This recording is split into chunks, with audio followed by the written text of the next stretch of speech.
بسم اللہ الرحمن الرحیم۔ السلام علیکم۔ ہمارے چینل مزمل وائس آفیشیل میں خوش آمدید۔ میں اس وقت سخت اذیت میں ہوں۔ میرے پاس وہ الفاظ ہی نہیں ہے کہ میں آپ کو بتا سکوں کہ اس وقت میری کیا حالت ہے۔ اگر میں لوگوں کو دکھا سکتا تو دکھا دیتا کہ اس وقت میرے جسم میں کیڑے رینگ رہے ہیں جو میرے جسم پر موجود زخموں کے اندر کا گوشت کھا چکے ہیں، اور اب وہاں صرف ہڈیاں بچی ہیں۔ یہ صرف ایک جسمانی تکلیف نہیں بلکہ اللہ کا عذاب ہے جو میرے گناہوں کی سزا ہے۔ آئیں میری عذاب بھری کہانی سنیں اور میرے حالات و واقعات سے عبرت پکڑ کر توبہ کا در پکڑ لیں، اس سے پہلے کہ دیر ہو جائے۔ میں کفایت اللہ ولد ہدایت اللہ سکنہ گاف ہے، جنوبی سرگودا کا رہائشی ہوں۔ میری کہانی کا آغاز وہاں سے ہوا جب میں نے میٹرک کا امتحان پاس کیا۔ ان دنوں میرے والد صاحب ایک مدرسے میں قرآن پاک کی تفسیر پڑھاتے تھے۔ وہ 5 وقتہ نمازی تھے، اس کے ساتھ وہ اکثر روزے کی حالت میں رہتے تھے۔ تمام محلے والے اور دوست رشتہ دار ان کے اچھے اخلاق اور اعمال کی گواہی دیتے تھے۔ مدرسے میں پڑھانے کے ساتھ ساتھ ان کی چھوٹی سی پرچون کی دکان بھی تھی، جہاں وہ روزمرہ کا سودا سلف بھی بیچتے تھے اور لوگوں کو دم کرنے کا کام بھی کرتے تھے۔ چونکہ وہ قاری تھے اس لیے لوگ ان سے بچوں کو دم کرواتے تھے، اور یہ ان کی قرآن سے محبت تھی کہ اللہ نے ان کے دم میں شفا رکھی تھی، کیونکہ وہ قرآنی آیات سے دم کرتے تھے۔ یہ ان دنوں کی بات ہے جب وہ موسم سرما کے آغاز پر نمونیا کا شکار ہوئے اور پھر بستر سے جا لگے۔ کافی علاج کرایا مگر وہ جان بر نہ ہو سکے اور 1.5 ماہ بعد اپنے خالق حقیقی سے جا ملے۔ جب انہوں نے اپنی بگڑتی ہوئی حالت دیکھی تو ایک رات مجھے اپنے پاس بلا کر کہا، بیٹا میرے وارث تم ہو، میرے بعد ساری ذمہ داری تمہارے کندھوں پر آ جائے گی۔ میرے بعد اپنی ماں اور چھوٹے بہن بھائیوں کا خیال رکھنا۔ اس کے بعد انہوں نے مجھے وضو کروایا اور کچھ الفاظ پڑھنے کو کہا۔ جب میں نے وہ الفاظ پڑھ لیے تو انہوں نے میرے کندھے پر ہاتھ رکھ کر کہا، اب تمہیں اجازت ہے کہ تم بھی میری طرح دکھی اور بیمار لوگوں کو دم کر سکتے ہو۔ اللہ اور مرشد کے کرم سے تمہارے دم میں شفا ہوگی۔ والد صاحب کی اچانک وفات سے ہمارے گھر پر قیامت ٹوٹ پڑی۔ والدہ اور چھوٹے بہن بھائیوں کو تسلی دینے کے لیے مجھے اپنے آنسو خود ہی پونچھنے پڑے، کیونکہ اب اس گھر کا بڑا میں تھا۔ والد صاحب کے جانے کے بعد گھر کی ساری ذمہ داری مجھ پر آن پڑی۔ گھر کے سارے اخراجات بھی میرے کاندھوں پر آ گئے، جبکہ میں صرف میٹرک پاس تھا، اور میٹرک پاس کو کون اچھی نوکری دیتا ہے۔ پھر میرے پاس دولت بھی نہیں تھی کہ دے دلا کر نوکری لگوا لیتا۔ اب لے دے کر وہی پرچون کی دکان تھی۔ اب میں اسی دکان پر بیٹھنے لگا، مگر دکان چلانے کے لیے بھی سرمائے کی ضرورت تھی، اس لیے ایک فیکٹری میں ورکر بھرتی ہو گیا اور شام کو پرچون کی دکان پر بیٹھتا، مگر پھر بھی بڑی مشکل سے گزارا ہوتا تھا۔ محلے والے اب اپنے بچوں کو دم کرانے کے لیے میرے پاس لاتے تھے اور میں بھی والد صاحب کے سکھائے گئے ایک طریقے سے دم کر دیتا۔ ایک دن میں دکان پر بیٹھا ہوا مریضوں کو دم کر رہا تھا کہ میرا دوست منظور مجھ سے ملنے آ گیا۔ وہ میرے ساتھ فیکٹری میں کام کرتا تھا۔ اتفاق سے اس دن دکان میں مریضوں کا کافی رش تھا۔ وہ دیر تک میرے فارغ ہونے کا انتظار کرتا رہا، اور جب میں فارغ ہوا تو مجھے دیکھ کر بولا، واہ یار تیرے ہاتھ میں تو بہت بڑا ہنر ہے، اور تو فیکٹریوں میں دھکے کھاتا پھر رہا ہے۔ میں نے حیرت سے اس کی طرف دیکھا اور پوچھا، کون سا ہنر؟ میرا سوال سن کر وہ 1 گھنٹہ نان اسٹاپ بولتا رہا، اور جب وہ چپ ہوا تو میں حیرت زدہ رہ گیا تھا۔ اس دن منظور نے مجھے اپنے استاد بنگالی بابا کے بارے میں بتایا، جو کالے علم کا ماہر تھا۔ اس کا شہر میں بہت بڑا آستانہ تھا جہاں ہر وقت سائلوں کا رش لگا رہتا۔ اس کی ایک دن کی کمائی ہزاروں نہیں بلکہ لاکھوں میں ہوتی تھی۔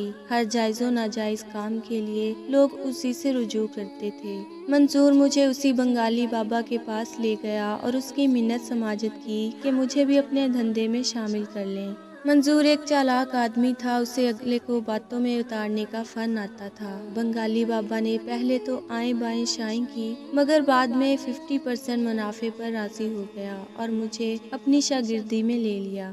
اس کی شاگردی میں آنے کے بعد مجھ پر اصل صورتحال واضح ہوئی کہ کالے علم کے ماہر کو کیسے کیسے حرام کام کرنے پڑتے ہیں اور کس کس طرح مقصد میں کامیابی کے لیے شیطان کو راضی کرنا پڑتا ہے، بلکہ اس کی پوجا کرنی پڑتی ہے۔ پہلے پہل میرے دل میں آتا کہ اس کام پر لعنت بھیجوں اور واپس اپنے کام پر چلا جاؤں، مگر پھر بھوکے بہن بھائیوں کا خیال قدم روک دیتا۔ سب سے پہلے میں نے ایک نئی جگہ کرائے پر لی اور اس کے باہر ایک بورڈ لگا دیا، ماہر تعویذات و عملیات۔ پہلے پہل تو کوئی خاص توجہ نہیں ملی، مگر بعد میں جب ایک دو لوگوں کے کام ہوئے تو میرے کام کی شہرت پھیلنے لگی۔ اب بڑی تعداد میں سائل یہاں کا رخ کرنے لگے تھے۔ کچھ عرصے بعد اپنے کالے علم کے ماہر استاد بنگالی بابا کے سکھائے ہوئے عملیات نے مجھے بہت بڑا عامل بنا دیا تھا۔ سائلوں کی تعداد دن بہ دن بڑھ رہی تھی۔ اب میں نے فیکٹری اور دکان کا کام چھوڑ کر سارا وقت اسی کام میں لگانا شروع کر دیا۔ بنگالی بابا کے سکھائے گئے عملیات کے باعث بہت جلد میری شہرت دور دور تک پھیل گئی۔ اب مجھ پر دولت کی دیوی مہربان ہونے لگ گئی تھی۔ میں نے اس پرانے محلے سے نکل کر ایک پوش علاقے میں گھر لے لیا۔ اچھے گھر اور دولت کی وجہ سے لوگ مجھے جھک کر ملتے اور میری عزت کرتے۔ اسی طرح میں لوگوں کی نظروں میں مزید معتبر بن گیا۔ دوسری طرف اپنے کالے علم کی طاقت میں اضافے کے لیے میں ہر حرام عمل کر چکا تھا، جس کی بدولت میں سائلین کے ناجائز کام چند دنوں میں کروا لیتا اور اس کے بدلے منہ مانگی رقم وصول کرتا۔ میرے پاس آنے والوں میں بڑے بڑے افسران کی بیگمات، اعلیٰ طبقے کی نوجوان لڑکیاں اور لڑکے اور ہوس پرست مرد شامل ہوتے، جو اپنے ناجائز کاموں کے لیے پیسہ پانی کی طرح بہانے کو تیار رہتے۔ میں بھی ایسے ہی سائلین کی طاق میں رہتا۔ رفتہ رفتہ میرے کام کی شہرت اور میرا بینک بیلنس دونوں آسمان کو چھونے لگے۔ میں ایک عام گھر سے اٹھ کر 3 منزلہ بنگلے میں آ گیا۔ بہن بھائیوں کی اچھی جگہ شادیاں کر دیں، والدہ کو حج کروا دیا اور پھر خود بھی ایک امیر گھرانے کی لڑکی سے شادی کر لی۔ میری شادی کے چند سال بعد والدہ کا انتقال ہو گیا۔ اس وقت تک میرے 2 بیٹے پیدا ہو چکے تھے۔ اب میں بھی اپنے مرحوم استاد بنگالی بابا کی طرح ایک مشہور آستانہ بنا چکا تھا، جہاں 24 گھنٹے سائلین کا رش رہتا تھا۔ لوگ اپنے ہر جائز اور ناجائز کام کے لیے میرے آستانے پر اپنا ماتھا رگڑنے آتے تھے اور میں ان سے منہ مانگی رقم کے عوض ان کا کام کر دیتا تھا۔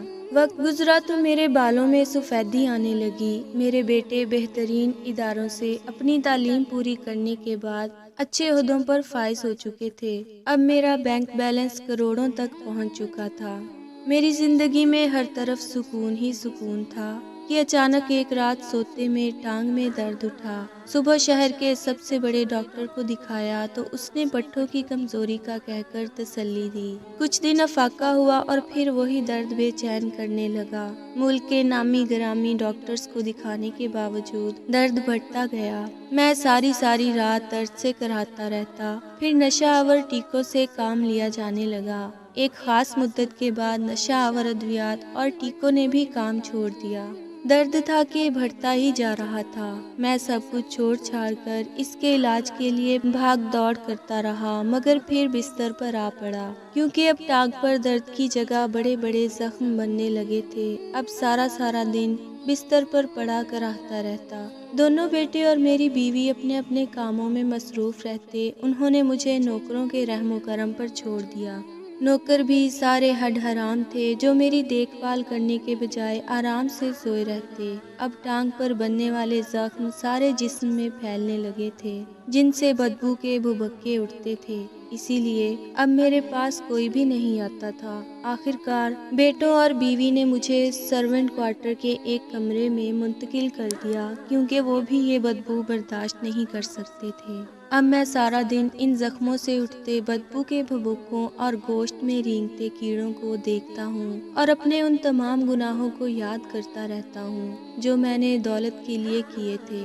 میں ان تمام مظلوم لوگوں کی آہیں سنتا ہوں جن کے گھر میں نے دولت کے لیے تباہ کر دیے تھے، جن کی زندگیوں کو میں نے جیتے جی جہنم بنا دیا تھا۔ میں نے اپنے باپ کی بتائی گئی آیتوں کو چھوڑ کر شیطان کے منتر یاد کر لیے تھے اور اب اپنے گناہوں کی سزا جیتے جی بھگت رہا تھا۔ بہن بھائی بیوی اور بچے جن کے لیے میں نے یہ سب گناہ مول لیے، وہی لوگ اب میرے قریب بھی نہیں آتے تھے۔ اب میں اللہ کے نازل کردہ عذاب میں گرفتار اکیلا پڑا اپنے گناہوں کی سزا کاٹ رہا ہوں۔ معلوم نہیں یہ سزا کتنی لمبی ہوگی۔ خدارا، میری آپ سے گزارش ہے کہ اللہ کی حدوں سے تجاوز مت کریں، ورنہ میری طرح دردناک عذاب کا شکار ہو جائیں گے۔